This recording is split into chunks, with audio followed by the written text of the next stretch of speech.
মরুর দেশের দুম্বা, আকারে প্রায় একটি ছাগলের সমান কিংবা তার চেয়ে বড়। পাশেই বেঁধে রাখা হয়েছে মরুভূমির জাহাজ উট। একসময় বাংলাদেশে কোরবানির পশু বলতে ছিল গরু, ছাগল আর ভেড়া, কিন্তু বর্তমানে কোরবানির হাটে এগুলোর পাশাপাশি নতুন কিছু প্রাণীরও দেখা মিলছে। একটু বেশি টাকা খরচ হলেও দুম্বা, উট, সাদা মহিষ কিনছেন শৌখিন ক্রেতারা। রাজধানীর মোহাম্মদপুরের সাদেক অ্যাগ্রোতে কোরবানির আগে বসে পশুর মেলা, যেখানে ফার্মটি তাদের বিভিন্ন পশু প্রদর্শনী করে থাকেন। ক্রেতারাও সেখান থেকে তাদের পছন্দের পশু ক্রয় করেন। রোজার ঈদের পর থেকে আমাদের এখানে আসলে একটা মানুষের সমাগমের ধুম পড়ে যায়।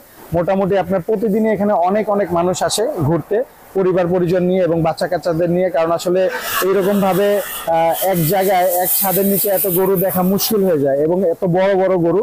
এখানে অনেক ডিফারেন্ট ব্রিডের গরু আছে, তারপর দুম্বা আছে, গারল আছে, উট আছে, ভেড়া আছে, তো বিভিন্ন জিনিস, মহিষ আছে, এগুলো সব দেখতে পারে। তো এর জন্য আসলে সবাই হাটে না যেয়ে ফার্মের মধ্যে একটু বেশি আসে সবাই। এখানকার দুম্বাগুলো সবচেয়ে বেশি নজর কাড়ে দর্শনার্থীদের। অনেকটা ঠান্ডা স্বভাবের এই প্রাণীগুলো গত কয়েক বছর ধরে বাংলাদেশে লালন পালন করা হচ্ছে। এবারের কোরবানির ঈদে 4 থেকে 5 লাখ টাকায় বিক্রি হচ্ছে দুম্বা।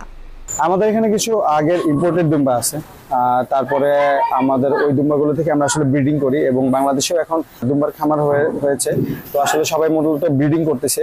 তো এখন আসলে বাংলাদেশে দুম্বার বলতে পারেন চাহিদা যেরকম হচ্ছে, সেরকম ভাবে আসলে আস্তে আস্তে আপনার চাহিদা মেটানোর মতনও আপনার সংযোজন হচ্ছে। দুম্বা আসলে আপনার আমাদের দেশের আবহাওয়ার সাথে খুব মানানসই। ছাগলের যদি সাথে তুলনা করেন, ছাগলের আসলে রোগ প্রতিরোধ ক্ষমতাটা কম দুম্বার চাইতে, দুম্বার আসলে রোগ প্রতিরোধ ক্ষমতাটা অনেক বেশি।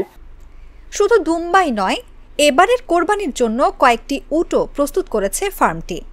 উটগুলোর দাম হাঁকা হচ্ছে 20 থেকে 25 লাখ টাকা। এর মধ্যে বিক্রিও শুরু হয়েছে বলে জানান খামার কর্তৃপক্ষ। মহিষ বলতে বাংলাদেশের মানুষ কালো বিশাল আকারের প্রাণী বুঝলেও বর্তমানে সে ধারণা পাল্টে দিয়েছে গোলাপি মহিষ। তাই তো রঙিন এই মহিষও কোরবানির পশু হিসেবে ক্রেতাদের পছন্দের তালিকায় উঠে এসেছে। আল্লাহর সন্তুষ্টি অর্জনের জন্য কোরবানি দিয়ে থাকেন মুসলিমরা, আর তা দিতে হয় প্রিয় পশুর মাধ্যমে।